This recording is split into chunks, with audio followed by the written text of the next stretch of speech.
It's the search for answers that has brought us here together today. My name is Eric Worre, and for almost 30 years I've been an entrepreneur, struggling at times, but ultimately succeeding. As a best-selling author, speaker, and business owner, I've spent my entire career helping millions of people around the world to become entrepreneurs. And I believe strongly that there is, in fact, a better way when it comes to how we make a living. The career landscape has changed dramatically, and many are still working in a model that is completely out of date.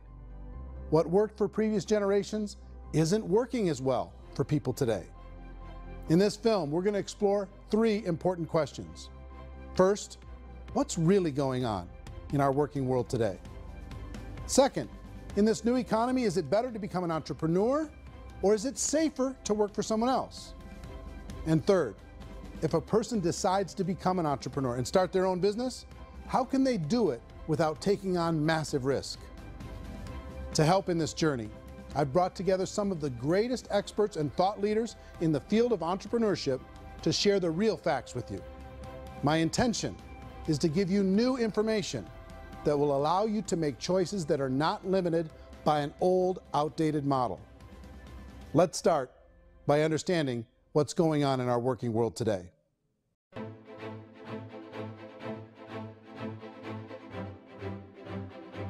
Let's look at unemployment. 30–40% of the people are honestly not working, but would be working. What our government does is if you haven't found a job in 6 months, we don't call you unemployed. We pretend you dropped out of the labor force. I've often said that unemployment, particularly structural unemployment, that's unemployment due to technological changes, is the first sign of economic growth. Think of it, 10 people live on an island. They go out every day and fish. One day, new technology shows up. A missionary brings them a net. Now, using the net, one pilots the boat, one throws the net. 2 fishermen can do all the work 10 used to. That's a 500% increase in productivity, 2 doing the work of 10, in one day. You don't have to learn a lot to learn how to throw a net instead of throw a fishing line. The island's got a big problem, 80% unemployment. But the island still has all the wealth of the fish because the 2 people produce as much fish as 10 did. Now, of course, looking back in history, these changes used to take thousands of years. And during that time, we went into farming and transportation. Some of us became doctors and some teachers and lawyers, and we developed all these new professions and new manufacturing jobs. Today, these changes are occurring literally in one day when a new technological advance occurs, and we don't have the social structures to deal with it or to retrain the unemployed people. So one of the things that I think is interesting as I travel across the country and really travel around the world is the way that we work and the way we get paid for work is changing pretty dramatically. On a global basis, everything is being turned upside down because of the rapidly advancing technologies. They are eliminating many jobs, and we have been left with many people not prepared for the jobs that exist. A lot of demand in public companies was to squeeze out all the fat and to get just as much margin as we possibly could, and fat equals humans. So this idea of job security in information age is so obsolete, but it's still taught inside our school system, and that's where the problem starts. There's no financial education in the school system, and people are still trained to be employees to work for that paycheck. This is a chart on the middle class. What's happening in the middle class, those that went to school, their incomes have been coming down for years. And parents still say to their kids, go to school, get a job. Now what happens to all those middle class people who are dropping off the ends of the chart? Well, they become what's called working poor. And this is what happens to working poor. But they say poverty is ending. Well, poverty may be ending, but working poverty is going up. And this is food stamp usage. So food stamp usage in America is going through the roof right now, because people cannot earn what they call a living wage. Most people have experienced financial pressures that I think are probably greater than they have been in the past. If you're not working for yourself, then it's going to be a pretty hard road for a lot of people. Today, if you're going to control your future, the 40-40 plan is gone, where you can graduate from college and get a job and work for 40 hours a week for 40 years. That day is gone. So some of these charts actually tell you what's going on. And this is a really interesting one, you know. People are going back to school because if I go back to school, I'll get a nice job. But this is what's happening to, it's called Sallie Mae, which is the student loan guys. student loan is going through the roof. It's now over $1 trillion, and student loan debt is worse than credit card debt. So when people stopped using credit card, the government got people into student loan debt. And the problem with student loan debt is you can never be forgiven. See, with credit card debt, you can declare bankruptcy and all's forgiven. But student loan debt, you can declare bankruptcy, you still owe it. It's the worst of all debt. But this is the next picture. Look at this chart here. This is what's happening to wages of college graduates. It's going down. So you go to college, you rack up all this debt, but you earn less money. Now, that's not that intelligent. Average person who's been working a lifetime in America today is ending their lifetime at 65 with about $41,000 in assets. They earned just enough to survive. I think in the United States we have something like 17 trillion in debt. That's just the federal government debt. We got another 2 in municipal and in other, let's call it almost 20 trillion government. We've got 40 trillion in private debt. That comes up to close to 60 trillion.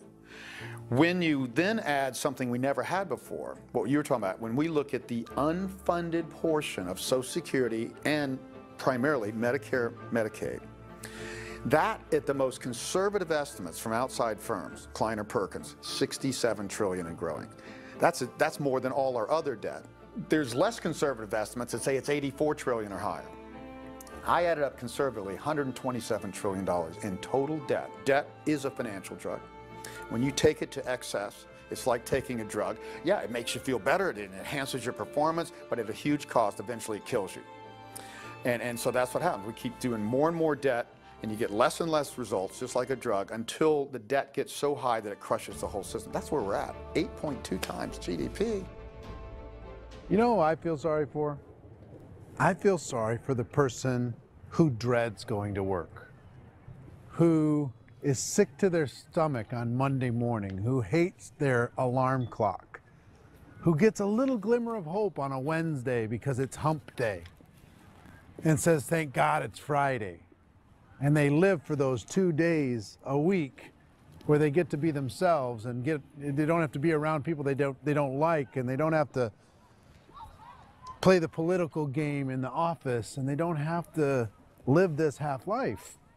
The person that works 50 weeks a year just to be able to have the 2 weeks for vacation. And you know what happens to most of them nowadays? They don't have a vacation. They have a staycation. They have time off of work, but they don't get to go where they want to go because they're overextended. They've got all this debt. They got all this situation. They hate their alarm clock. They can't sleep until they're done. They have to spend most of their life in traffic. I feel sorry for that group of people because there's a better way. They just don't know it. I see this really interesting attempt at rugged individuality in a 6x8 rectangle. And I feel like you're all the same, except for the little push pins of the pictures. There's different pictures. Yours is named Jenny and his is named Sujara, but it's the same people. And this is how they are, and they're just like the zombies, and there's no joy in there, there's no fun. There's always like the wacky woman who decorates her cubicle, and that's the most she can do there. You got to give her credits, right? The wacky cubicle woman. The basis for their life is worry. I'm worried, you know, maybe I'll get fired. I'm worried maybe my company will go out of business. I'm worried I can't keep spinning the plates on paying the bills. I'm worried about how do I send my kids to college. I'm worried, what if the transmission of my car breaks? That's, you know, 2 or 3, I can't fix it. People live in a sea of worry, and it eats at them. Those signs that people held up during the Depression didn't say looking for gainful employment in a cubicle. It said looking for work. Work is what we're looking for. Job is just a unit of measurement. Work is what we're going after. It's time to look in the mirror and say, it's not the economy, it's my economy. It's my little world of where I am. I need to improve. I'm not going to wait for the economy to come back, because frankly, the economy is doing great in this country.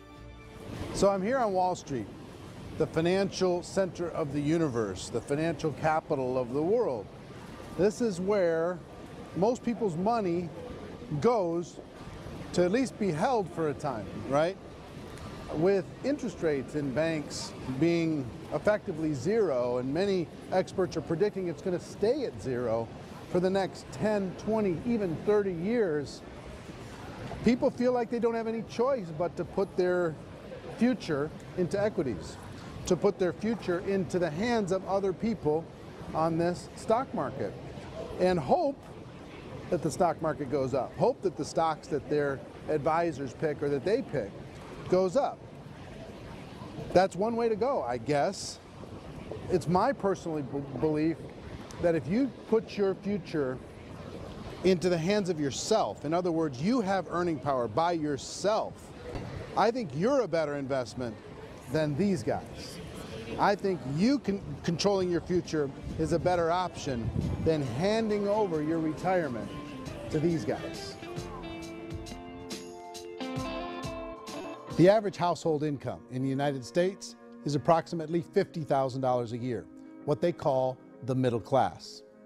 To reach the top 25% of income earners, you need to earn at least $90,000 a year. To reach the top 10% would be a household income of $140,000, the top 5%, $190,000, and to be in the top 1%, you'd need a combined household income of at least $380,000 a year. So here's the question. What do you think would give you the best chance to move up and get to the top 10%, the top 5%, the top 1% or beyond? In my opinion, and in the opinion of many, many experts, the answer is to become an entrepreneur, to become your own boss. I think you have to be a business owner. I can't, the only time I ever say to someone it'd be great to be an employee is when they've already told me they've surrendered. I only tell people who are wounded spiritually that they should be an employee. And it's that feeling that you get when you pick up the backpack off the little Cub Scout and say, "Don't worry, little guy, we'll get you back to the camp." You know, it is in no way a kindness when I tell someone they'd be a great employee. The other status symbol really increasingly is lifestyle. I mean, people can own their own business, maybe even work out of their house. That, I tell you, people admire that. Like, gosh, I wish I could do that. The spirit of the entrepreneur is to be a risk taker and to be resourceful and unstoppable and to have a vision of yourself beyond where you are and not willing to settle for life as it is. You think about the great entrepreneurs, they're visionary, they have heart, they're willing to do today what others won't so they can do tomorrow what others can't. Personally, I don't think of the new economy, the old economy. I create my own economy. The entrepreneur's in control. I decide what the economy is going to be like. In the world of entrepreneurship, there are no limits. You can make as much as you want, depending on how much you want to work and how smart you are and how great a team you put together. There's no more lifetime rewarding business than being an entrepreneur. Why in America, where anyone could be anything, would people want to give up their freedom and become effectively a modern-day slave, told shut up and be here every morning at 7:30, leave at 5:30, and do what I tell you? If people decide to become an entrepreneur and work for themselves, they have some traditional options, but they're riskier than you might think. Any kind of a retail business, retail build-outs, is extremely expensive. Even just these small little yogurt stores where they're putting little yogurt machines and you get all the different flavors, you're spending $200,000, $300,000, $400,000 to open a yogurt shop. I would love to buy a Dunkin' Donuts, but it's $500,000 or so to start. I don't quite have that just-in-case money. Risk you can lose it all, and most guys do 2 or 3 times, and even big guys like Branson, because I'm such a fan of his, half his companies don't work. If you make $1 million, your problems are going to go. If you make $1 billion, your problems are really going to go. Just the opposite. You and I know when you're making $1 million, you get $1 million responsibilities. You make $1 billion, you got 1,000 times $1 million responsibilities. And most people say, I'd love to be my own boss. 70% of Americans would love to be their own boss, according to recent polls. But they don't know how to get there. Because what are you going to do? One, you could buy an existing business. If somebody's selling an existing business, you have to ask why. Usually because it's probably hard. It's probably not making as much money as they hope. 2, they could buy a franchise. A little less risk, proven system, but it's expensive to be able to do that. 3, they could start something from scratch. And that's where a lot of people feel like, I don't have the chops to do it. I don't have the money. I don't have the product idea. I don't have the expertise. I don't have whatever it's going to take to be able to get there, and I can't risk my family to do it. So 4th, they could become an investor.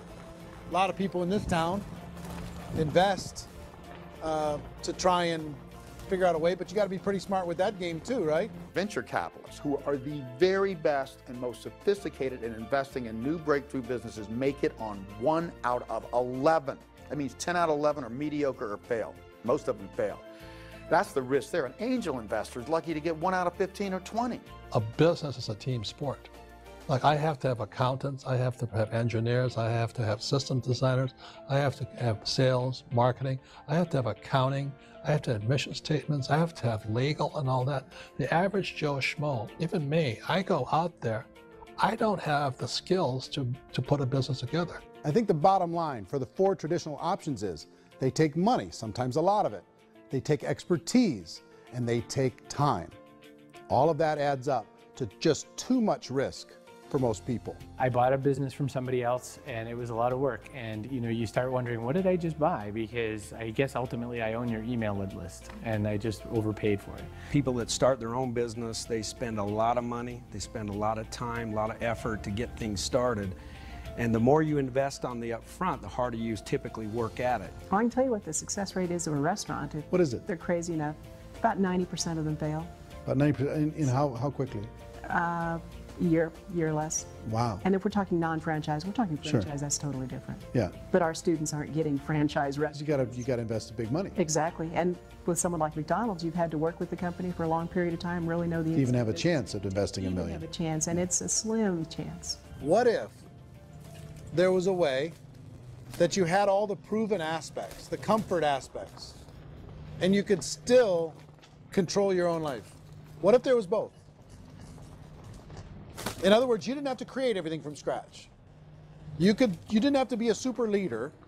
All you had to do, what if there was a proven product already? You didn't have to create the product. And there's a proven system already, proven training already. Everything except an employer. That was the only thing that you didn't have.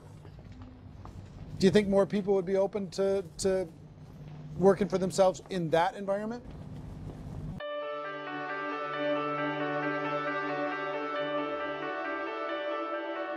In our search for a better way to make a living, we've come to the conclusion that becoming an entrepreneur is actually safer than being an employee. And through our look at the entrepreneurial options, one particular path kept coming up from expert after expert. And I think most people will find it surprising because it's certainly a non-traditional business model. That model is for people to start their own business and become an entrepreneur through the creation of a network marketing business. Some people call it direct selling because the product is being sold directly from the manufacturer to the end consumer, cutting out the middlemen. Other people call it multi-level marketing, or MLM, because there are multiple levels of commissions paid. The most common term today is network marketing, because network marketing best describes using a large group of independent distributors, independent entrepreneurs, to move a product or service more efficiently. So my friend here, Donald Trump, and I, we always write about the network marketing industry. And the reason we support the network marketing industry is because it really is a business school for entrepreneurs. Because most people come out of school looking for a paycheck. Oh, that's terrible. I went to network marketing like that.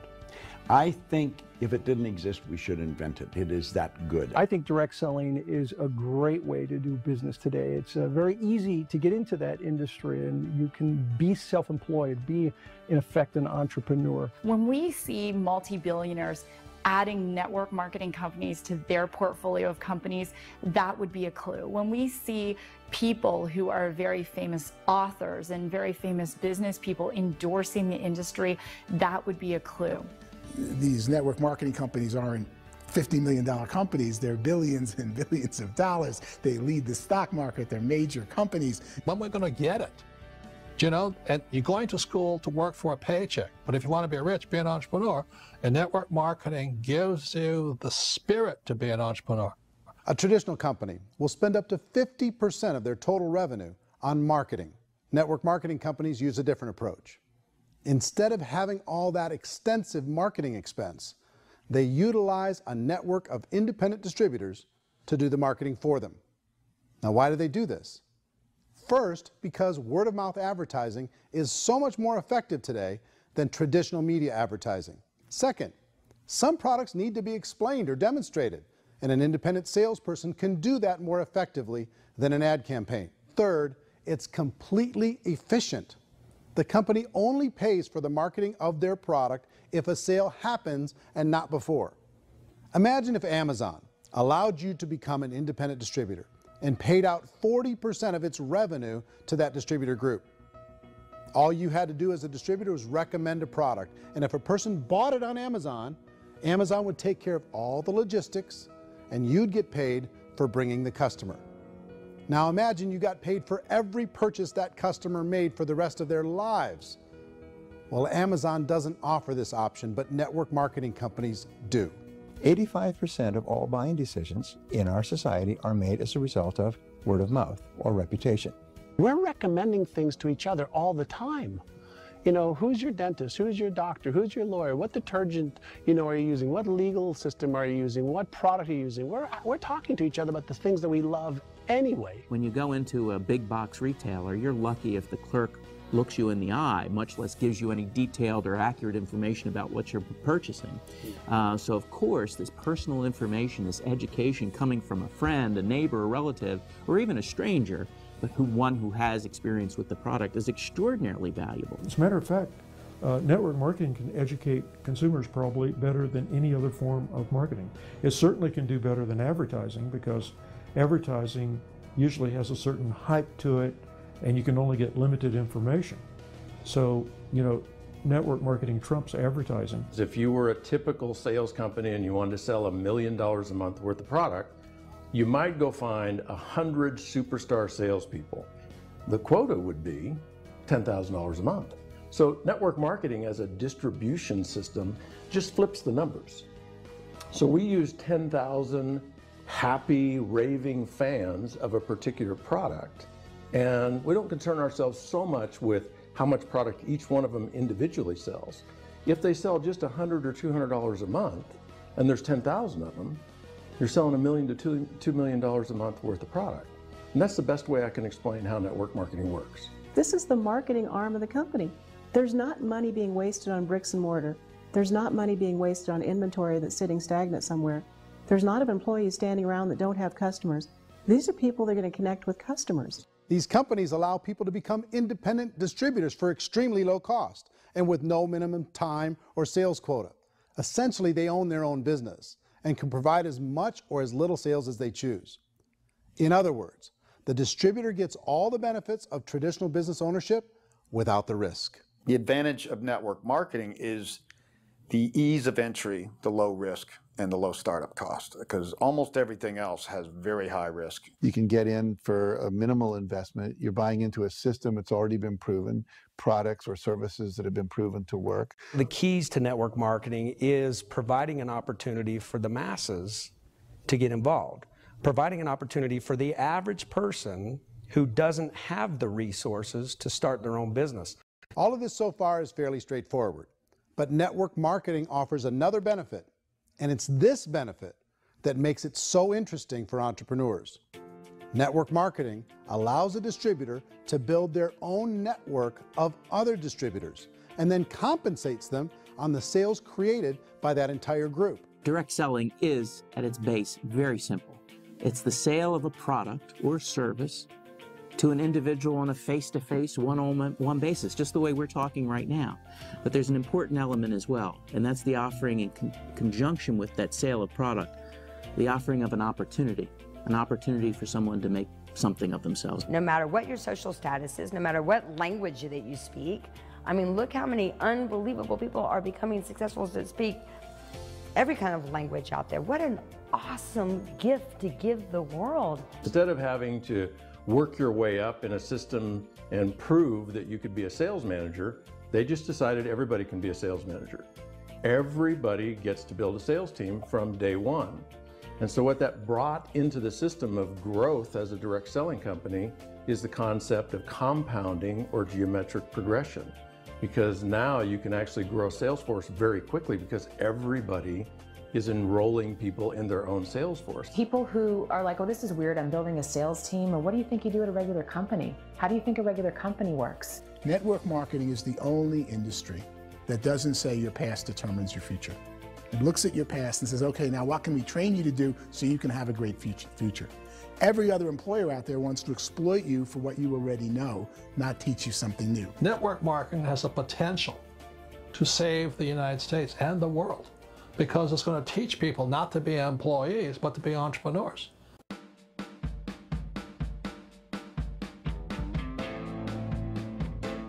According to the Direct Selling Association, if you add up all the network marketing companies around the world, they combine to do over $178 billion a year in retail sales. To give you an idea of how big that really is, the NFL, the National Football League, does approximately $9 billion a year. The music industry does a little more than $16 billion a year, and the movie industry does about $80 billion a year. Using a conservative average, network marketing companies pay their distributors about 40% of that $178 billion in the form of commissions, which adds up to more than $71 billion a year. That's almost $6 billion a month. It's almost $200 million in commissions every single day. So it's certainly working, and people are making serious money in network marketing. With the growth of the direct selling industry over the last 10, 15, 20 years, we've seen a broader understanding of the channel. We have seen more and more people getting involved in the business, so our penetration in the marketplace has increased, and thus the understanding in the marketplace of who we are has increased. And we've seen non-direct selling companies look at the direct selling model and say, something's going on there. People are making money. Companies are being profitable, individuals are being motivated, product is being delivered to market. Maybe we should explore this. Some people think only the people at the top make money. Well, let's take a look at that as well. In the network marketing profession, there are roughly 500 people in the world who earn over $1 million a year. If you round that number up to $2 million a year, that adds up to about $1 billion a year. That takes the $71 billion paid out each year down to $70 billion. So where does the rest of the money go? The vast majority goes to part-time people making anywhere from a few $100s a month to many thousands of dollars a month. It goes to people who choose to make it a full-time career move and earning even more than that. Every day, people are using the money they earn through network marketing to pay off debt, have more fun, and improve the quality of their lives. Everyone I know in network marketing has been doing that since the 50s. They go to work when they want to go to work. They stop working when they want to take time with their children to have a leisurely breakfast and discuss issues and drive them to school. They go back to work when they get home, wherever they're working out of. The biggest thing that I've seen is people that have become much happier in their life. MLM has probably made more millionaires of more people in more countries, and I've spoken to them in 67 countries, than any other single form of business, starting from nothing. If they have a choice between working a job for the next 10 years or working a network marketing business for the next 10 years, the result of working the network marketing business will be better. A lot of people within the industry go on and make this a career and do extremely, extremely well at it. Network marketing has been nothing but good for everyone I know that's been involved with it because they did it seriously and they played full out and they've been very successful. It's been a constant barrage of success stories and people showing off stuff that they got as a result of it. How many people are involved? Approximately 16 million Americans and 96 million people around the world are currently participating in network marketing. And in a recent poll, 82% of those people report a good, very good, or excellent experience with network marketing. So people are happy.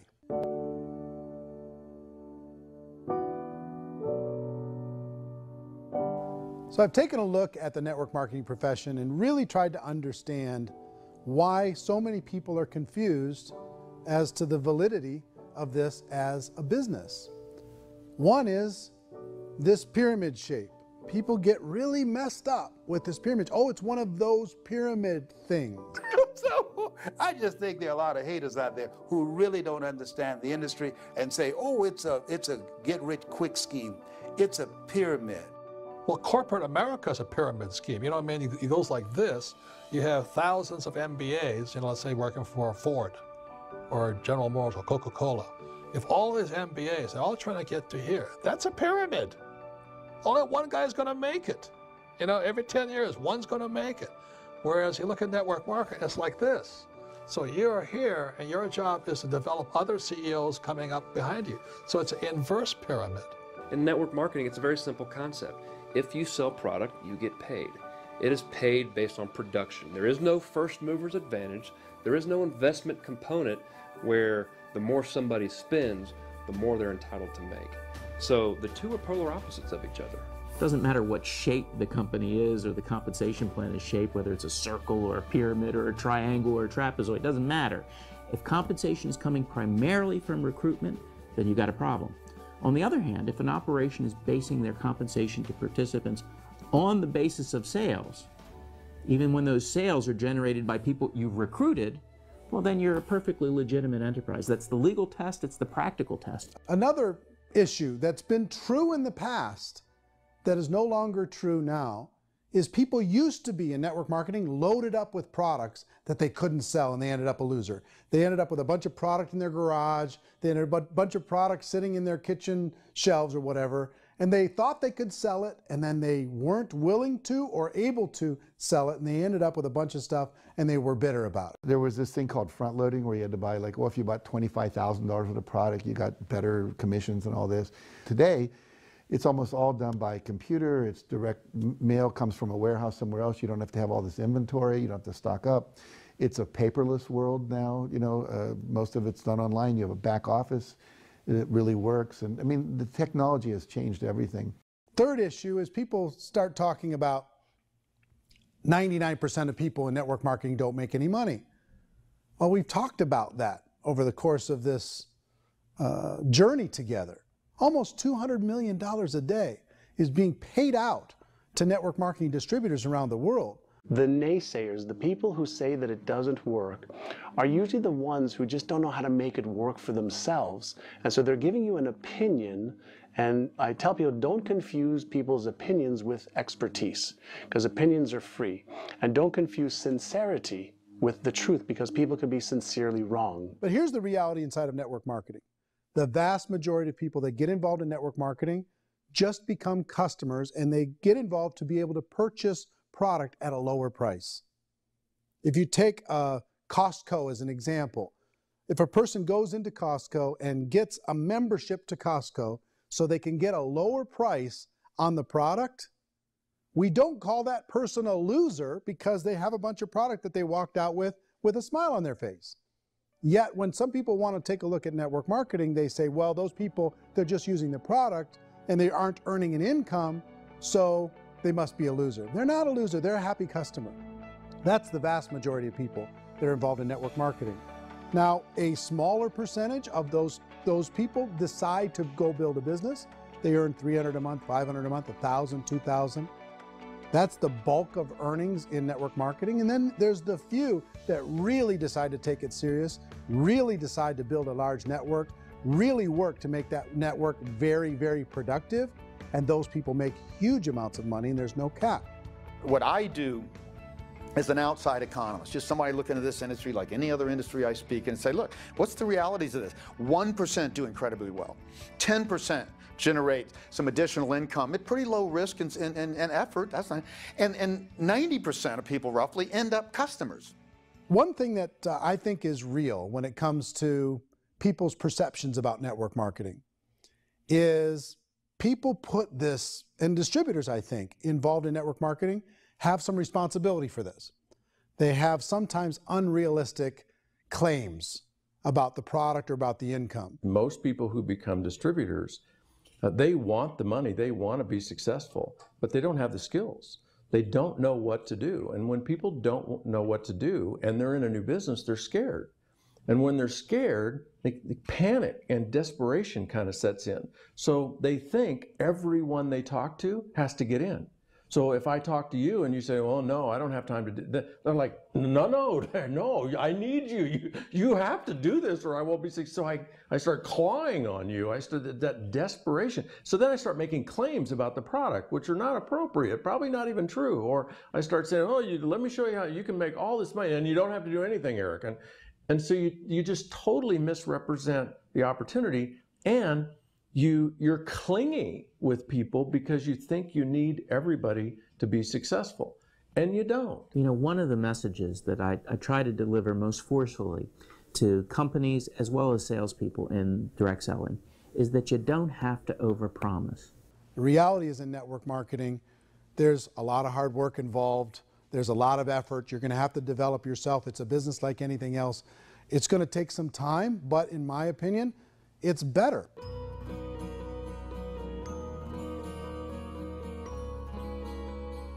It's light years better for people starting today than it was even 5 years ago. I think it's more widely accepted now, and people understand it is a business. It is being an entrepreneur. It is being a business owner. Our belief system is based upon our evaluation of something, and frequently if we reevaluate a situation, our belief about that situation will change. The industry has changed and it's grown up. It's totally transformed. You've got young people today that have grown up with social media, and they understand networks. They understand how people are connected through technology, and they understand how money flows through those networks.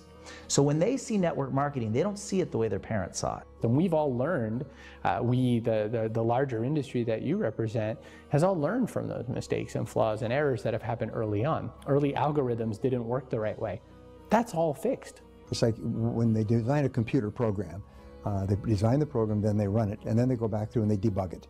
The MLM industry has been debugged. This is the day of being virtual, being able to run a business from your mobile phone. I mean, it's incredible. Companies are getting smarter. They're implementing more consumer protections. They're implementing more compliance training.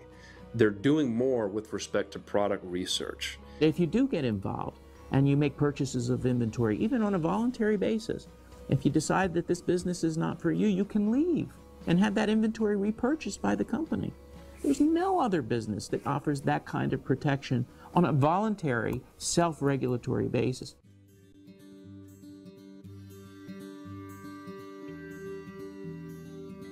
If you decide to look further into a network marketing business in order to generate more cash flow for your family, I would recommend reviewing the following 4 elements. First is the product or service. And on the product or service, I would ask 5 important questions. 1, do you like it? Is it something you would feel comfortable sharing with others? 2, is there a recognized need in the marketplace? It's hard to create a need if one isn't naturally there. 3rd, does the product meet that need? Does it solve a legitimate problem for consumers? And 4th, is it priced to sell? Can it compete in the marketplace? And 5th, is it priced for profit? Is there enough margin for the company and the distributor to be able to generate income for the long term? If you can answer the questions on the product to your satisfaction, the next element to consider is the company itself. Is it well run? Do you believe in the founders or the management team? Do you feel they have what it takes to go all the way? See, it doesn't matter how good the product is if the management can't take care of the company. Good management can change with the times. They can handle adversity. They can make good decisions. Make sure you choose a company that can serve you for a long time. The 3rd element to consider is the compensation plan. And with that, there are 3 important things to look at. First, a brand new person needs to be able to generate some money fairly quickly. It may be an obvious reason, but you can probably imagine the ripple effect of a distributor getting involved and having even a small victory fast. That can only help with the overall success of the organization. Second, a person should be able to develop a moderate part-time income in a reasonable period of time. As they develop their network and as their sales grow, they should be able to enjoy more benefits.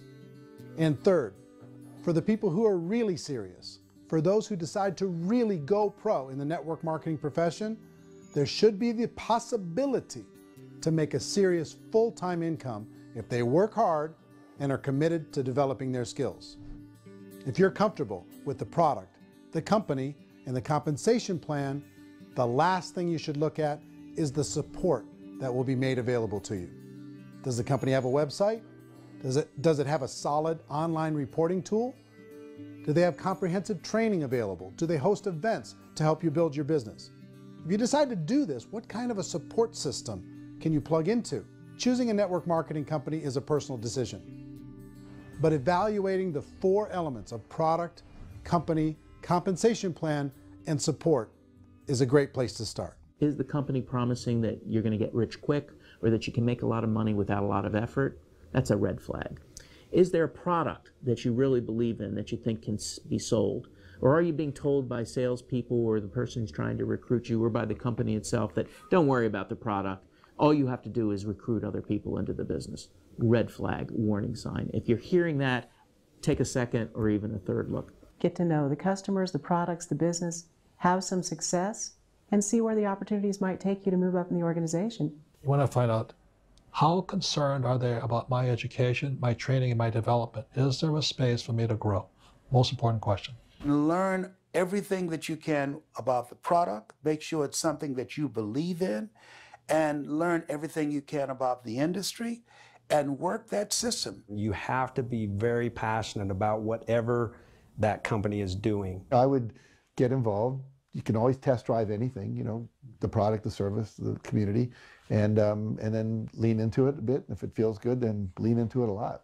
Behind me is the Lincoln Memorial. And this is a place where Martin Luther King Jr. had his famous "I Have a Dream" speech. And at that speech, he talked about his dream for equality for everyone around the world, and that's a noble dream. But I think more people need to remember what it was like when they were kids and the dream was still alive in them, before it got beaten out of them by reality, by this paycheck, by these responsibilities, and by having to live for this job to pay the bills. I think people need to remember that, go back to that. Once they know that there's a better way, I think their future is going to be much brighter. They can live a better life.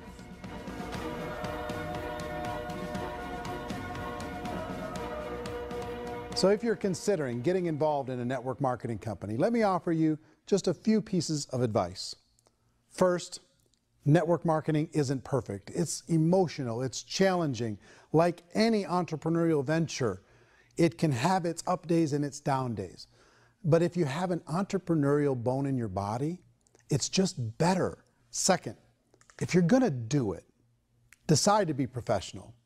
Decide to go pro. It's better to do that than just be this amateur sticking your toe in the water. Third, as any professional, you're gonna have to learn some new skills. And I promise you, inside of the network marketing profession, they're not too difficult to learn. Fourth, like anything worthwhile, it's gonna take some time. Don't expect that you're gonna get to the finish line right out of the gate. And fifth, it's worth it. It's worth it to be able to take charge of your life again. It's worth it to be able to control your own financial situation. It's worth it for the people you're going to be able to spend time with. It's worth it for the things you're going to be able to see and the experiences you're going to be able to experience. It's worth it for the causes you're going to be able to contribute to, the lives you're going to be able to touch, the customers you're going to be able to help, the friendships you're going to be able to develop. I promise you, it's worth it.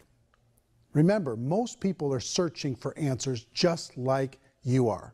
But I do have to tell you the catch to network marketing. If there is a catch, if you want to understand this from an emotional point of view, people say, well, it sounds too good to be true. It's not, it's hard work. But here's the catch. Most people still don't understand it. So you're going to have to endure the loss of social esteem from ignorant people. The uneducated will think less of you. Now, if you can handle that, you're on your way. If that's going to destroy you, you know what? Entrepreneurship in general probably isn't in your future. If you can face that catch, you can become unstoppable. I want everyone to really contemplate this if they're not in network marketing. You're in a job, you probably have a mortgage, you have rent, you have debt, whatever's going on. You're in a prison. You work just hard enough to keep them from firing you, and they pay you just enough to keep you from quitting. Come on! I've been there, done that, and bought that t-shirt. In network marketing, if you run into failure, it's really just a homework lesson for yourself. There's no one to blame. You really have no excuse not to be successful. You just don't. People don't want to hear that, but there's so much available to you. If you want to be a good network marketer, be a student to the people above you, be a fellow traveler to the people on the same level, and be a teacher to those below, and know when it's appropriate to do which. People who are not afraid of asking people to buy things or not afraid of persuading people with a chance they may say no. These people own the future. Nothing happens until something moves. So you got to go move, you got to go do something, or nothing's going to change in your life. In the beginning, you're going to do a lot of things that you don't get paid for. But as you go down the road, you get paid for a lot of things that you don't do. And your job is rehabilitate the spirit, the entrepreneur spirit in all of us. You get it back. You either give it a strong yes or a strong no, but no wishy-washy, dilly-dally stuff in the middle. There's dreams and there are nightmares, but I believe that the biggest nightmare of all is when you don't pursue your dream. You're going to see some monumental growth in this profession. It's an exciting, exciting time to be involved with the network marketing profession. The next 10 years, I see just exponential growth. When that tipping point comes, it's not a matter of asking somebody, have you ever heard about network marketing? You're really asking them, which company are you building your wealth in? We are here to fix the world, to improve relationships with other people, to improve other lives. And the real reward comes as an entrepreneur in any level from teaching somebody something and watching them soar. There is no greater reward.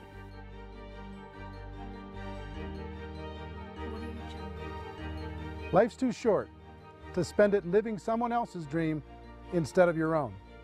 It's too short to spend it living at a fraction of your potential. Can being an entrepreneur be a challenge at times? Sure. But here's what you get in exchange. It can be yours. Something that you built, something that you created, something that you made happen. This balloon represents your dream. It represents entrepreneurship. My wish for all of you is that you would reach out and grab it. The choice is up to you.